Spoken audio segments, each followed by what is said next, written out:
நடிகரும் இசையமைப்பாளருமான ஜிவி பிரகாஷும் சைந்தவியும் கடந்த சில மாதங்களுக்கு முன்பு தாங்கள் பிரிய போவதாக அறிவித்திருந்தனர். இதைத் தொடர்ந்து இருவரும் பரஸ்பரம் பிரிவதாக விவாகரத்து கோரி சென்னை குடும்ப நல நீதிமன்றத்தில் மனு தாக்கல் செய்திருந்தனர். தமிழ் சினிமாவில் பிரபல இசையமைப்பாளராக வலம் வருபவர் ஜிவி பிரகாஷ்.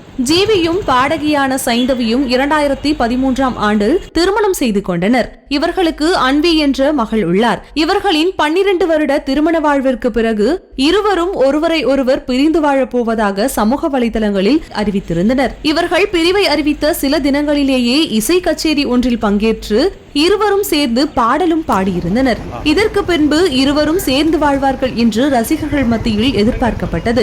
ஆனால் இருவரும் தங்களது முடிவில் உறுதியாகவே இருந்து வந்தனர். இந்த நிலையில்தான் சென்னை குடும்ப நல நீதிமன்றத்தில் பரஸ்பரம் விவாகரத்து கோரி இன்று மனு தாக்கல் செய்ய ஒரே காரில் வந்தனர். இந்த மனு சென்னை முதலாவது கூடுதல் குடும்ப நல நீதிமன்ற நீதிபதி செல்வ சுந்தரி முன்பு விசாரணைக்கு வந்தது. அப்போது ஜிவி பிரகாஷ் சைந்தவி இருவரும் நேரில் ஆஜராகி இருவரும் மனமுவந்து பிரிவதாக தெரிவித்திருந்தனர். இதனையடுத்து வழக்கு விசாரணைக்கு ஒத்திவைக்கப்பட்ட பின் இருவரும் ஒரே காரில் புறப்பட்டு சென்றனர்.